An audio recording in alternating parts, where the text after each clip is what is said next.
जय श्री कृष्णा।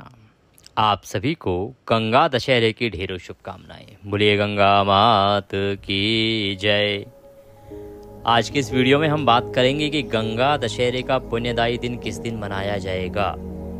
गंगा स्नान आपको कब करना चाहिए।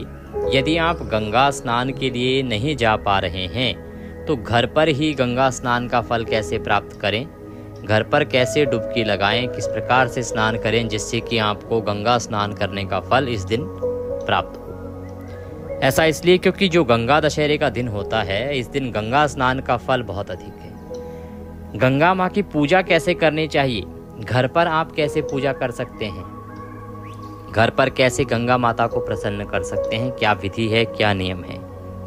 गंगा दशहरे पर व्रत भी किया जाता है, तो व्रत करने की क्या विधि है, क्या नियम है, कैसे व्रत करना चाहिए आप। गंगा दशहरे का महत्व क्या है और गंगा दशहरे पर वो कौन से दान हैं जो यदि आप करते हैं तो आपके पितरों को मुक्ति मिलती है, पितरों को तृप्ति मिलती है, आपके पितृ तृप्त होते हैं, पितृ प्रसन्न होते हैं। और आपको अवश्य रूप से ये कर्म गंगा दशहरे पर करना ही चाहिए पितरों की प्रसन्नता के लिए। साथ ही बताएंगे कि आप क्या दान कर सकते हैं, क्या विधि, क्या नियम रहेंगे, कैसे आप अधिकतम पुण्य प्राप्त कर सकते हैं। जानकारी आरंभ करें उससे पहले आपसे निवेदन है कि वीडियो यदि थोड़ा सा भी उपयोगी लगे तो कृपया एक बार लाइक अवश्य कर दीजिएगा। माँ गंगा का आशीर्वाद प्राप्त करने के लिए कमेंट बॉक्स में अवश्य लिखिएगा जय माँ गंगे या हर हर गंगे। आप देख रहे हैं देवभूमि ज्योतिष संस्थान का प्रतिष्ठित यूट्यूब चैनल देवभूमि धार्मिक। हम यहाँ पर सभी व्रत और त्योहारों की शास्त्रीय जानकारी प्रदान करते हैं, पंचांग के अनुसार बताते हैं कि कौन सी तिथि, कौन सा व्रत किस दिन करना है, कब करना है, क्या शुभ मुहूर्त है। साथ ही पुराणों के अनुसार आपको बताते हैं कि इसकी पूजा विधि क्या है, नियम क्या है, किस नियम से आपको इसका पूजन और व्रत करना चाहिए। प्रिय भक्तों, यदि आप सभी व्रत और त्योहारों की सही शास्त्रीय जानकारी प्राप्त करते रहना चाहते हैं तो चैनल को अवश्य सब्सक्राइब कर लीजिएगा।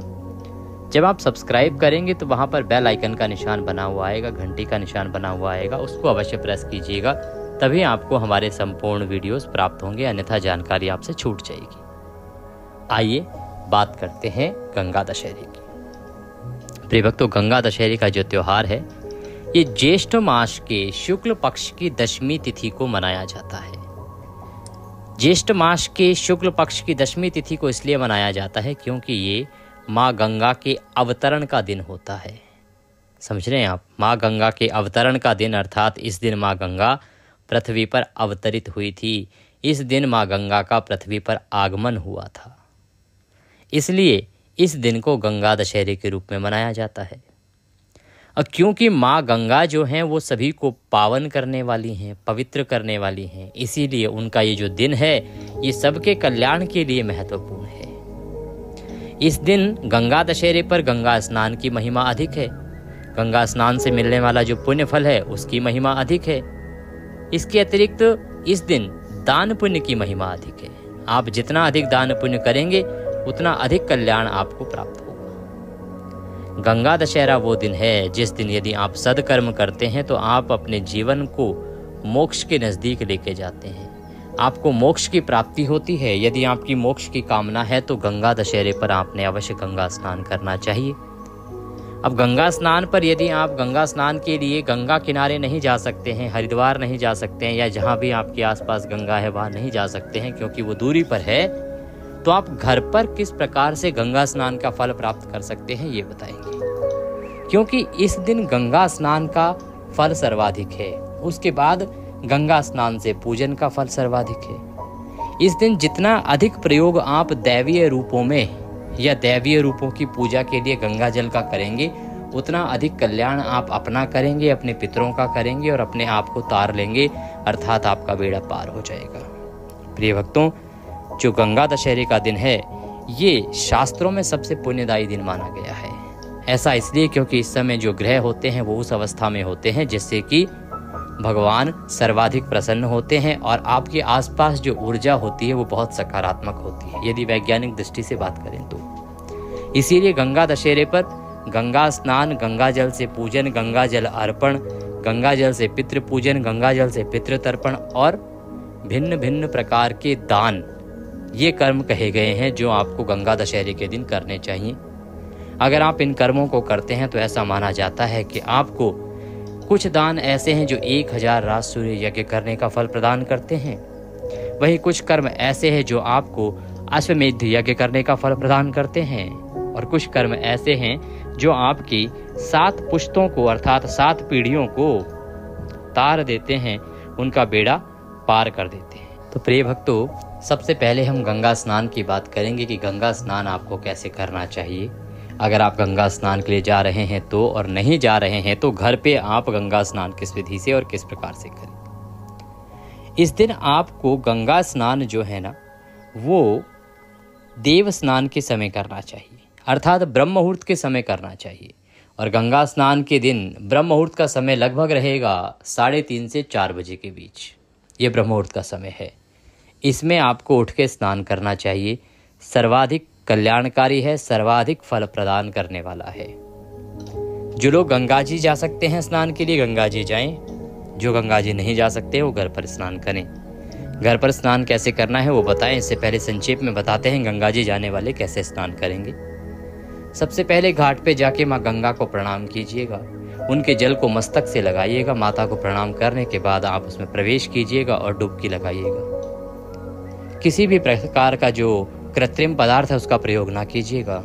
ना तो आप किसी शैम्पू का प्रयोग करें, ना ही साबुन का प्रयोग करें। और जो अपने वस्त्र हैं, आपके जो अंग वस्त्र हैं, उनको जल में ना धोएं, ना निचोड़ें। माता का पवित्र जल है, इसका अपमान ना करें। उसके बाद आप डुबकी लगाइएगा। डुबकी लगा के भगवान सूर्यदेव को जल दीजिएगा। अपने पवित्र जो पितृ हैं, अपने पितरों को जल दीजिएगा। अपने देवताओं को जल दीजिएगा। तदुपरांत आप बाहर आइएगा, अपने वस्त्र पहनिएगा और यथासंभव दान कीजिएगा। गंगा के किनारे पर जो भी पुजारी गण हो, जो भी पंडित गण हो, जो योग्य लगते हों आपको, उन्हें आपको आज के दिन दान देना चाहिए। इससे आपको बहुत अधिक पुण्य की प्राप्ति होती है। ध्यान रखिएगा, दान जो है किसी योग्य ब्राह्मण को ही दीजिएगा। यदि आपको लगता है कि पता नहीं वहाँ पे सही लोग होंगे कि नहीं होंगे, क्योंकि आजकल ऐसा भी है, ब्राह्मण बन के वेश धारण करके बैठ जाते हैं किनारे पे, खूब भिक्षा के रूप में लेते हैं, और कुछ लोग दक्षिणा के रूप में लेते हैं, और शाम को मदिरा पान करते हैं या उसको जुए में उड़ाते हैं, इधर उधर व्यर्थ करते हैं। तो इससे दानदाता को हानि होती है, क्योंकि यदि अयोग्य ब्राह्मण को दान दिया जाए तो उससे जो हानि होती है, अर्थात जो नुकसान होता है, उसका जो पाप लगता है वो दानदाता को लगता है। इसीलिए पुराण कहते हैं कि आपको सदकर्म करने वाले ब्राह्मण को ही दान देना चाहिए। तो यदि वहाँ पे ना मिले घाट पे, तो आपके जो भी कोई पंडित जी हैं, आप उन्हें दान भेज सकते हैं। आप हमें ऑनलाइन के माध्यम से दान भेज सकते हैं, स्वीकार्य है। जो भी दक्षिणा आदि भेजना चाहते हैं वह भेज सकते हैं। कमेंट बॉक्स में लिख के जानकारी मांग लीजिएगा या डिस्क्रिप्शन बॉक्स में देख लीजिएगा, वहाँ से आपको हमारी जानकारी प्राप्त हो जाएगी। तो प्रिय भक्तों, आपने दान अवश्य करना है। किन किन वस्तुओं का दान करना है इस पे हम आगे आएंगे। पहले बताना आवश्यक है कि जो लोग गंगा स्नान के लिए गंगा पे नहीं जा पा रहे हैं, वो घर पर कैसे स्नान करेंगे। घर पर स्नान करने के लिए ब्रह्म मुहूर्त में उठें तो सबसे उत्तम है। ब्रह्म मुहूर्त में उठिएगा।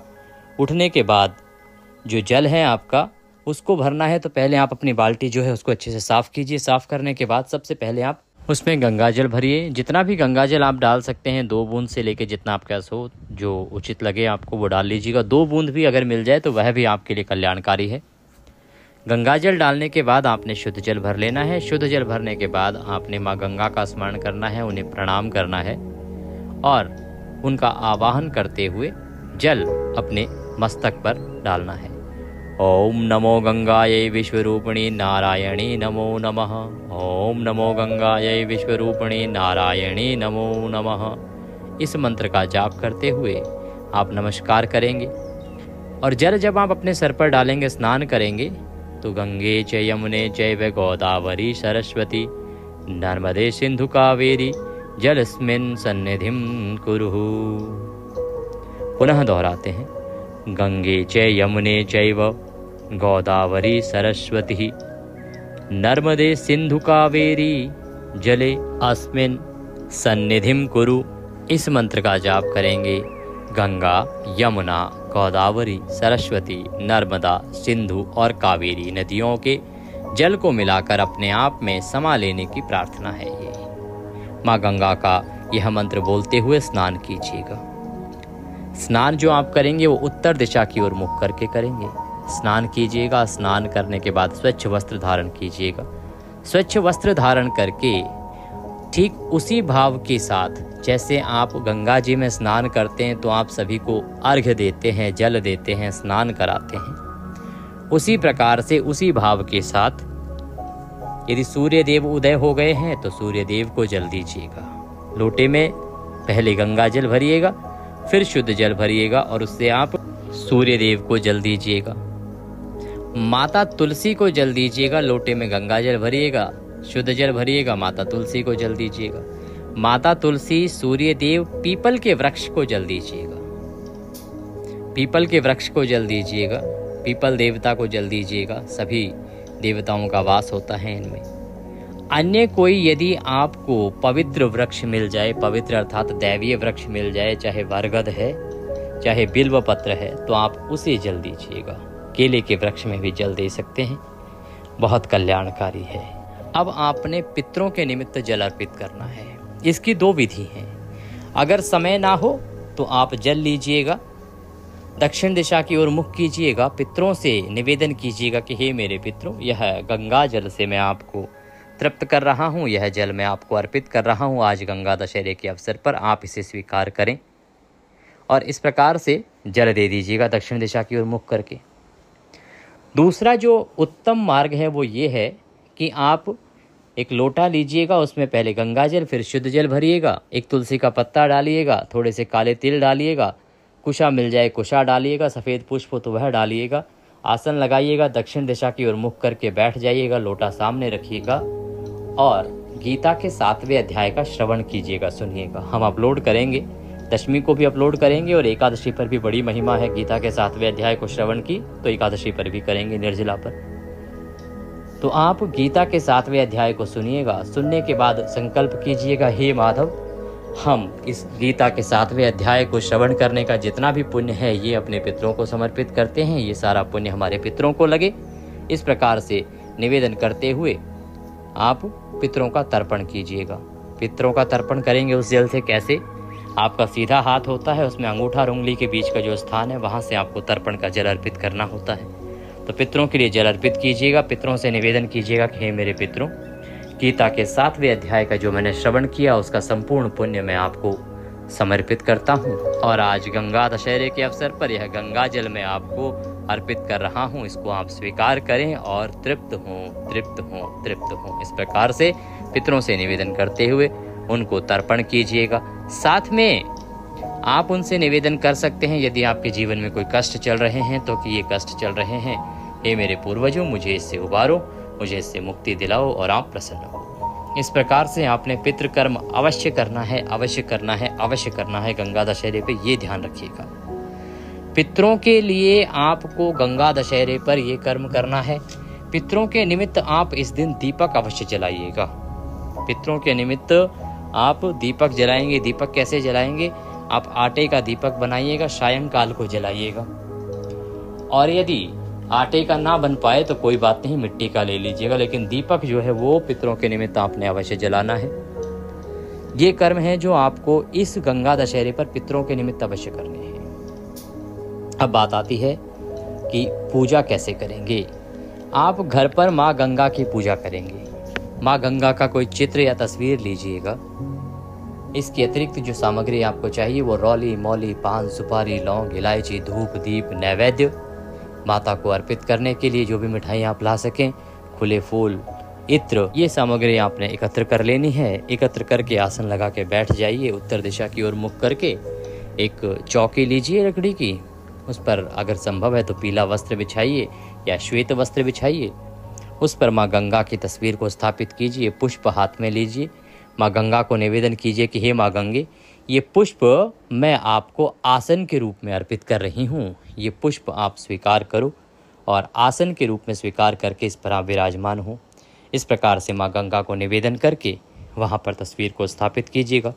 स्थापित करने के बाद आपने पूजन आरंभ करना है। तो जो लोटा आपने लेना है तांबे का, उसमें पहले गंगा जल भरिएगा, फिर उसमें शुद्ध जल भरिएगा और माँ गंगा का पूजन आरंभ कीजिएगा। सबसे पहले माँ गंगा को पद्य, अर्घ्य, आचमनी अर्पित कराया जाएगा। माँ गंगा की तस्वीर के सामने एक कटोरी रख दीजिए या पात्र रख दीजिए जिसमें कि आप पूजा का जल अर्पित करेंगे और प्रत्येक मंत्र पर एक एक चम्मच जल आप अर्पित करते जाएंगे। ओम भूर्भुवः श्री गंगा देव्यै नमः। गंगा पूजन अंतर्गते गंगा देव्य निमित्तार्थाय पद्यम समर्पयामि। पद्य के रूप में 1 चम्मच जल लीजिए और वह माँ गंगा के सामने रखे पात्र में अर्पित कर दीजिए। ओम भूर्भुवः श्री गंगा देव्यै नमः। अर्घ्यम समर्पयामि। 1 चम्मच जल लीजिए और वह अर्घ्य के रूप में माँ गंगा को अर्पित कीजिए। ओम भूर्भुवः श्री गंगा देव्यै नमः। आचमनीम समर्पयामि। 1 चम्मच जल लीजिए और पुनः माँ गंगा को आचमनी के रूप में अर्पित कीजिए। पद्य अर्घ आचमनी के बाद माँ गंगा को स्नान कराएंगे, तो आप स्नान के रूप में 1 चम्मच जल अर्पित कीजिएगा आचमनी से। ओम भूर्भुवः श्री गंगा देव्यै नमः। स्नान निमित्तार्थाय जलम समर्पयामि। ओम भूर्भुवः श्री गंगा देव्यै नमः। पंचामृत स्नान निमित्तार्थाय पंचामृतम समर्पयामि। पंचामृत कैसे समर्पित करेंगे? पंचामृत अर्पित करने का तरीका है कि आप पंचामृत बनाइए। कच्चा दूध, दही, घी, शहद और शक्कर, 5 चीज़ें मिला लीजिए। अब क्योंकि एकादशी से पहले की दशमी तिथि है और दशमी तिथि से ही जो शहद है वो वर्जित हो जाता है, इसीलिए आप इस दिन पंचामृत में शहद ना डालिएगा। शहद के स्थान पर आप गंगा जल मिला लीजिएगा। तो पंचामृत को फूल पर लगा लीजिए और वह अर्पित कीजिए माँ गंगा को। ओम भूर्भुवः श्री गंगा देव्यै नमः। पंचामृत स्नान निमित्तार्थाय पंचामृतम समर्पयामि। पंचामृत अर्पित करने के बाद शुद्धियोदक स्नान कराएंगे, पुनः शुद्ध जल अर्पित करेंगे। 1 चम्मच जल अर्पित कीजिएगा। ओम भूर्भुवः श्री गंगा देव्यै नमः। शुद्धियोदक स्नान निमित्तार्थाय शुद्ध जलम समर्पयामि। शुद्ध जल से स्नान कराने के बाद माँ गंगा को वस्त्र अर्पित करेंगे। तो वस्त्र के रूप में आप देखिए साड़ी ला सकते हैं, श्रृंगार की वस्तुएं ला सकते हैं माँ गंगा को अर्पित करने के लिए। अन्यथा आप मौली का 1 टुकड़ा तोड़िएगा और वह वस्त्र के रूप में माँ गंगा को अर्पित कीजिएगा। ओम भूर्भुवः श्री गंगा देव्यै नमः। वस्त्रम समर्पयामि। वस्त्र अर्पित कीजिएगा। वस्त्र अर्पित करके माँ गंगा को तिलक कीजिएगा, इत्र लगाइएगा। ओम भूर्भुवः श्री गंगा देव्यै नमः।